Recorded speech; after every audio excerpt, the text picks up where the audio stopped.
We're going to start with Lesson 2 from my book, Sequential Studies. This introduces the single independent stroke, so it's really important you are comfortable with the strokes that we talked about in Lesson 1. I would not move on to Lesson 2 until you can play through the progress chart, all of the exercises with both hands at about halfway. You want to make sure that you have a really good comfort level with that stroke before we begin to introduce another stroke to your hands. The single independent is just what it sounds like. It is only one mallet striking and it is independent from the other mallet. When we need only mallet 1 to strike the bar, you're going to rotate around mallet 2 and it's going to be in a rotation motion. Again, fingers 4 and 5 do not help out by moving the mallet in this way. Your wrist is going to be the primary motivator for this stroke. So it's going to come up, start high, strike the bar in the correct beating spot, and return to that tops part of the stroke.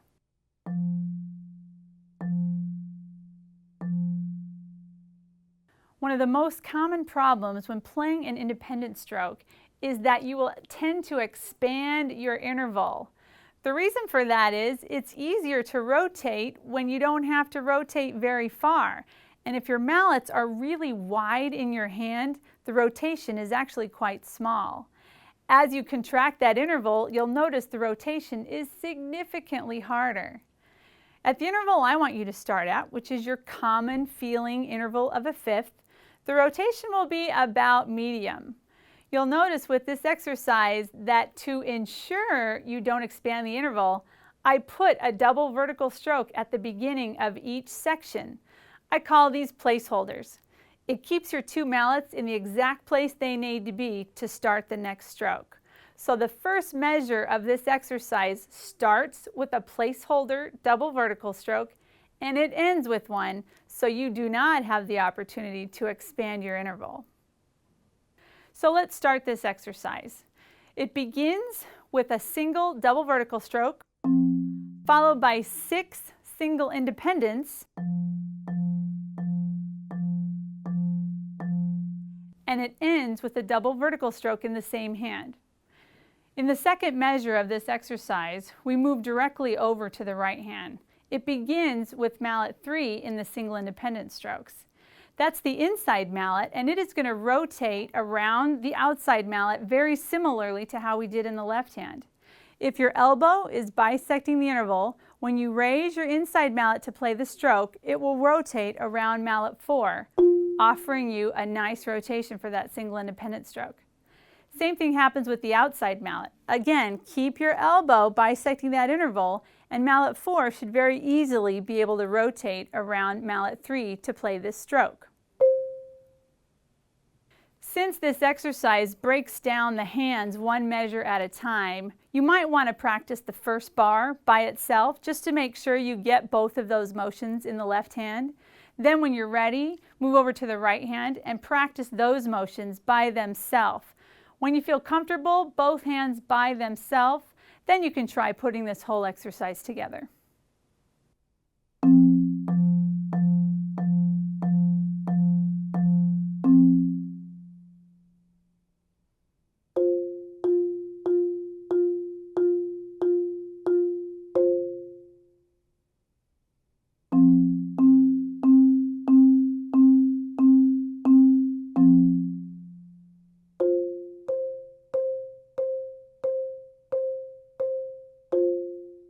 As you're playing this exercise, you want to be careful not to get a lot of extra motion with the mallet not being used. You also want to make sure that your elbows are really relaxed down at your side and that your fulcrum and your grip are comfortable. Very briefly, let me show you what this technique looks like with the Burton grip. A single independent still involves a rotation, but when holding the Burton grip, the rotation looks like this. It still goes around the outside mallet and my elbow still bisects the interval. The outside mallet is also very similar. The wrist moves in a slightly different fashion, but it is going around the inside mallet. Your thumb is not necessarily facing the ceiling. You have more of the top of your hand facing the ceiling than when you're playing the independent grip. Now I'm going to play this exercise all the way through all of the bars. You'll notice that in the book it ends after I play just one repetition on F and C. But what I'd like you to do as you get more comfortable is to move up the upper manual as far as you can.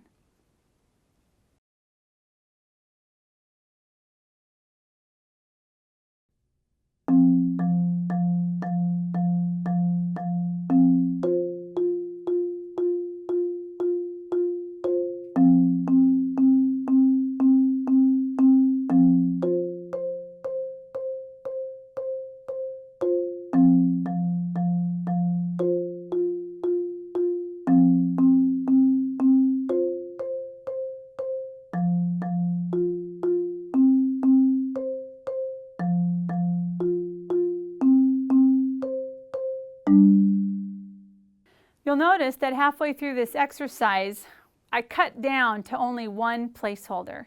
It gets a little harder to incorporate both placeholders when you're doing fewer repetitions. I still want you to keep your interval at a fifth, but at that point, you should have the muscle memory to hold those intervals there, even though you're only playing 2 repetitions on every single independent stroke. Keep thinking like you're going to play a placeholder, and keep those mallets at the interval of a fifth.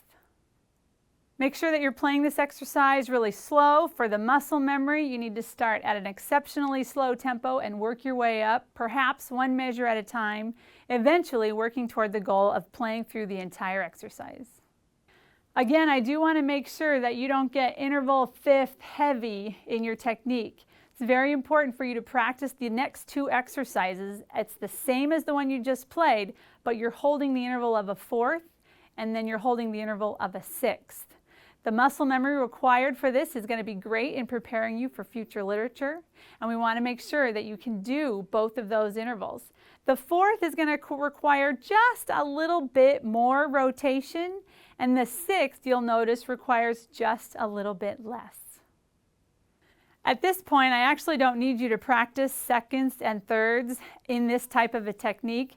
That becomes a significantly harder technique. Only our advanced literature has a lot of those second and third rotation strokes. So I would much rather you get really comfortable with your wide interval single independent strokes at this level.